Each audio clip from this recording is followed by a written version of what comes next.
Ẹ̀yin èèyàn ilé èwo lẹ ṣe ẹ káàbọ̀ sí Mashola Gist TV. Ṣé àlàáfíà ni mo bá yín gbogbo lé ń kọ́? Gist tẹ̀ní wọ́n ní Kábíyèsí sọ fún àwọn elder wípé ìyàwó àwọn àti ọmọ àwọn ní live àwọn o. Kò dẹ̀ sí ẹnikẹ́ni tí ó lè yí padà. Wípé àwọn fẹ́ kí ìyàwó àwọn àti ọmọ àwọn kí wọ́n wà ní palace, kí wọ́n wá sí palace. Wípé torí ilé wọn ni ibi tí àwọn wà. Ẹ̀yin èèyàn ilé ẹ jẹ́ ká jọ wọ inú gist tẹ̀ní. Ẹ̀yin èèyàn ilé ẹ káàbọ̀ sí Mashola Gist TV. Ṣé àlàáfíà ni mo bá yín gbogbo lé ń kọ́? A máa ń sọ̀rọ̀ nípa celebrity gist, royal gist, politics àti gbogbo nǹkan tó ń ṣẹlẹ̀ ní agbègbè orílẹ̀-èdè bàbá wa ní ilẹ̀ Nàìjíríà. Ẹ̀yin èèyàn ilé tẹ́ bá ti subscribe kí lẹ̀ ń dúró ṣe? Ẹ subscribe so that a bá ti post any gist ẹ máa rí. Òkè òkè ni ọlá yín á máa lọ, ọlá yín ò ní lọ ìsàlẹ̀ láéláé. À ń sọ Yorùbá nítorí àfẹ́gbàgbé àṣà àti èdè wa dẹ̀ tó ń sọ fún àǹfààní àwọn tí wọn ò gbọ́ Gẹ̀ẹ́sì. Ẹ̀yin èèyàn ilé à ń sọ̀rọ̀ nípa royal gist. Royal gist wa ó máa ń wá àti celebrity gist tó máa ń wá ní àárín ọ̀sẹ̀ ní Monday to Friday. A dẹ̀ máa ń sọ ọ̀rọ̀ nípa politics. Ìyẹn máa ń wá ní Saturday àti Sunday. Ẹ̀yin èèyàn ilé à ń ṣe advertisement lórí channel yẹ kàn sí wa ní masholagistv@gmail.com. Lẹ́ẹ̀kan sí masholagistv@gmail.com. Kò sí nǹkan tẹ́ fẹ́ polówó tí a lè bá yín polówó. Ẹ̀yin èèyàn ilé èyí tún lágbára o. Ẹ mọ̀ pé ní ìgbà tí ọ̀rọ̀ celebration yìí tó ń wọlé tí à ń ṣe gbogbo ayọ̀ ọmọ. Ẹ mọ̀ pé Kábíyèsí wọ́n dìde wọ́n sọ̀rọ̀ nípa Queen Naomi àti nǹkan tí àwọn fẹ́ kí ó ṣẹlẹ̀ lẹ́yìn ìsọmọlórúkọ yìí. Wọ́n ní àwọn elder yìí gba Kábíyèsí ní ìmọ̀ràn wípé wọ́n ti ní ọmọ tó pọ̀ ní ìsìn pé kí wọ́n focus lórí àwọn ọmọ tuntun tí wọ́n bí. Wọ́n ní èyí ò bá Kábíyèsí lára mu rárá. Wọ́n ní wọ́n sọ fún wọn pé ṣebí wọ́n ti ní prince mi pé kí ni wọ́n tún wá.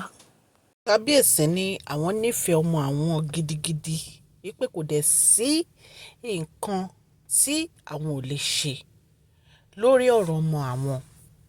Kò dẹ̀ sí nǹkan tí ò sí iye ọmọ tí àwọn lè bí tó lè dí ìfẹ́ tí àwọn ní sí Tadenikawo àti Queen Naomi. Ẹ̀yin èèyàn ilé. Bẹ́ẹ̀ ni àwọn elder yìí náà ń sọ wípé ṣebí Kábíyèsí ti bí prince kí ni Kábíyèsí tún ń wá. Ẹ̀yin èèyàn ilé ṣé ọ̀rọ̀ yín ò ti tóbi jù fún wọn láti sọ? Èyí ò dáa rárá. Ọ̀rọ̀ tí ò dáa rárá ni àwọn elder yìí sọ jáde. Kábíyèsí ní àwọn nífẹ̀ẹ́ ọmọ àwọn àti ìyàwó àwọn ilé wọn ní wọ́n gbọ́dọ̀ bá wọn kán wá join àwọn nínú palace kíákíá. Wípé ilé wọn ní kò sí ẹni tó lè gba ipò wọn ní ọwọ́ àwọn. Wọ́n ní Kábíyèsí ṣọ́ọ̀tì àwọn elder tó sọ ọ̀rọ̀ yìí wọ́n ní kán gbẹ́nu wọn dákẹ́ kán má sọ̀rọ̀ ọ̀rọ̀ báyẹn mọ́. Ẹ̀yin èèyàn lé bí a ṣe gbọ́ gist yẹn nìyẹn.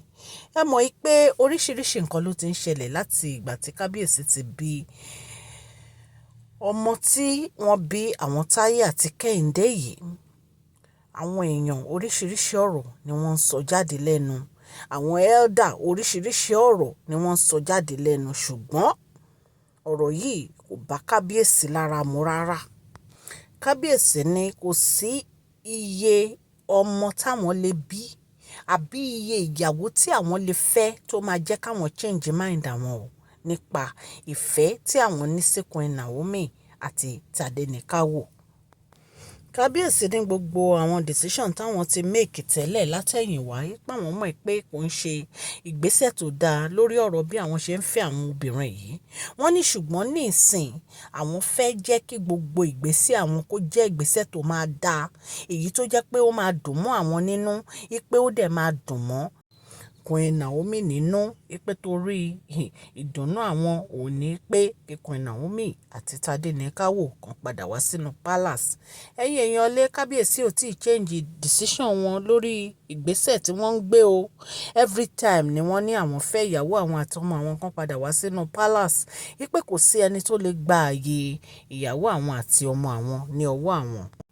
Wọ́n ní ẹni tí ó bá fẹ́ dúró ti àwọn láti fi ara mọ́ decision àwọn yìí láti fi mú ìyàwó àwọn padà wá sínú palace ipe a jẹ́ pé ẹni yẹn ó ní ìfẹ́ àwọn ni ipe ṣùgbọ́n ẹni tó bá ní kí àwọn máa mú ìyàwó àwọn padà wá sínú palace ipe ẹni yẹn àwọn ò tiẹ̀ fẹ́ rí ní sàkání àwọn o ipe torí gbogbo ọkàn àwọn ní ìsìn òní bí ìyàwó àwọn àti ọmọ àwọn bó ṣe máa padà sínú palace ìyẹn ló máa mú ìdùnnú bá wọn ìyẹn ló máa mú ayọ̀ bá wọn ìyẹn ló máa mú àlàáfíà bá wọn ipe torí nǹkan tí àwọn ń go through kò sí ẹni tó mọ̀ nǹkan tí àwọn ń go through kò sí ẹni tó mọ̀ àwọn làwọn mọ báwọn ṣe nífẹ̀ẹ́ ìyàwó àwọn làwọn mọ báwọn ṣe nífẹ̀ẹ́ ọmọ àwọn dẹ̀ ti sọ ní gbogbo ìgbà wípé kò sí ènìyàn kankan tó lè gbà àyè Queen Naomi kò sí ènìyàn kankan tó lè gbà àyè Tadenikawo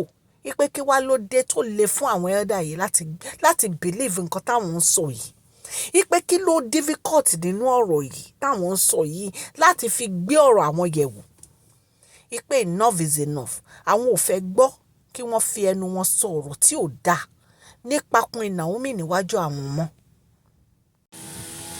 ẹ̀yin èèyàn lé kábíyèsí ní pílánì pé Queen Naomi ń padà bọ̀ wá sínú palace ó dẹ̀ sì remain o wípé àwọn olórí yìí wọ́n dẹ̀ sì máa jáde nínú wọ́n máa lọ gba ilé síta àwọn ti ní kán ra lé wípé Queen Naomi dẹ̀ ti accept láti bá Tóbi gbé àti Dr. Elizabeth wípé àwọn méjèèjì tí wọ́n máa wà nínú palace nìyẹn pé ṣùgbọ́n àwọn yòókù wọ́n lọ sí ilé ṣẹ̀mọ̀ pé àwọn nínú wọ́n ti ra lé irú olórí Tèmítọ́pẹ́ ti ra lé ṣó ti yé yín Ashley agbẹ́ pé kábíyèsí fún onílé kan ipe ibẹ̀ làwọn fẹ́ kó wà ṣùgbọ́n àwọn sisi wa M àti sisi wa R àwọn méjèèjì nìkan ni àti ìmọ̀ bóyá wọ́n ti ra lé àbí wọ́n ti ra lé ṣó ti yé yín ẹ̀yin èèyàn lé kábíyèsí ní stand yẹn ọ̀rọ̀ yẹn ó sì stand o àwọn ò yí ìpinnu àwọn padà o gbogbo wọn pálásì wọ́n máa lọ síta wọ́n á lọ máa gbé ta ni. wọ́n ní àwọn ò divorce àwọn ìyàwó yìí wọ́n nítorí ìyàwó àwọn ni wọ́n ní ṣùgbọ́n ibi tí àwọn bá ní kàn gbéná máa. kábíyèsí ní àwọn lọ́kọ wọn kò dẹ̀ sí ẹni tó lè yí ìpinnu yìí padà. kábíyèsí ní kí wọ́n má tún máa padà sẹ́yìn lórí ọ̀rọ̀ Queen Naomi mọ́ àwọn ò fi ọ̀rọ̀ Queen Naomi ṣeré o àwọn nífẹ̀ẹ́ Queen Naomi àti ọmọ àwọn dẹ̀ ni àwọn ni ìyàwó àwọn kọ́ má dá sí ọ̀rọ̀ ìyàwó àwọn mọ́ kọ́ fi àwọn ìyàwó àwọn sílẹ̀ àwọn làwọn ọmọ ibi táwọn fẹ́ jẹ́ kí àwọn ìyàwó àwọn gbé nǹkan tí a gbọ́ tí kábíyèsí sọ allegedly nìyẹn. wọ́n ní kí ẹnikẹ́ni má dá sí ọ̀rọ̀ ìyàwó àwọn wọ́n ní kí wọ́n fi ìyàwó àwọn lọ́rùn sílẹ̀ kí wọ́n fi Tadenikawo àti Queen Naomi sílẹ̀ o wípé àwọn táwọn dẹ̀ tó fẹ́ lẹ́yìn Queen Naomi àwọn làwọn mọ ibi táwọn fẹ́ kí wọ́n gbé wípé kéèyàn kankan kó má dá sí ọ̀rọ̀ ìyàwó àwọn mọ́ wípé àwọn ni ọkọ wọn àwọn làwọn mọ nǹkan tí àwọn fẹ́ ṣe pẹ̀lú ọ̀rọ̀ wọn. so kábíyèsí ti sọ àwọn ò lè change mind àwọn o nípa pé kí Queen Naomi padà wá sínú palace o wípé àwọn dẹ̀ fẹ́ fi dá gbogbo èèyàn lójú pé ìfẹ́ Queen Naomi kò lè kúrò lọ́kàn àwọn láíláí kò dẹ̀ sí ẹni tó lè gba ipò Queen Naomi ní ọkàn àwọn. ẹ̀yin èèyàn lé èyí tí a gbọ́ ta ní ká mú wá fún yín nì. kí ló fẹ́? which key?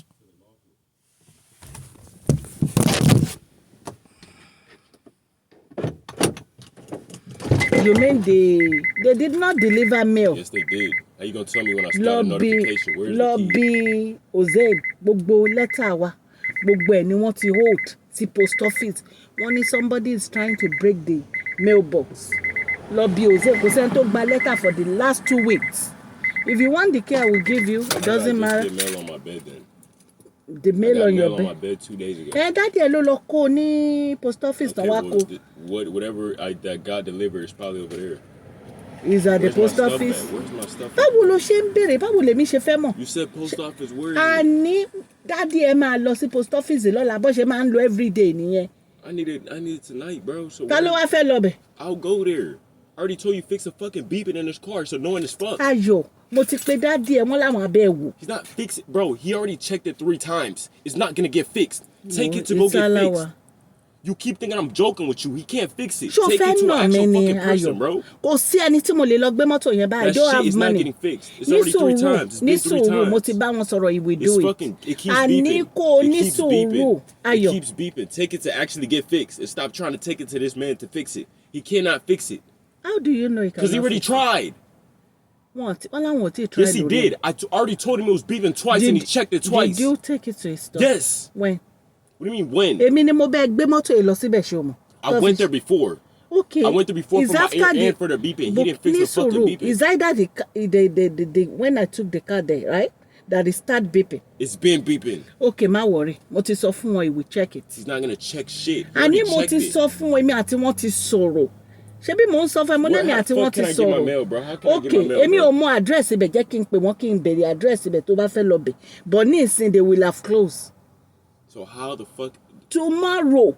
How did it even get delivered if it's closed? How does that even make sense? How is it getting Ayọ̀, delivered if it's closed? They deliver it at the post office. All our mail have been owed at the. Okay, so that means I could pick it up then. You can pick it up, but they are closed now. You have to go tomorrow morning with your ID.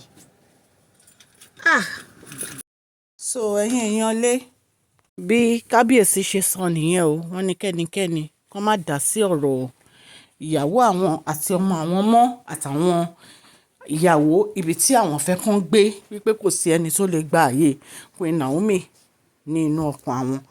Ẹ̀yin èèyàn lé, mo dúpẹ́ lọ́wọ́ yín fún àdúrótì yín lórí channel yìí.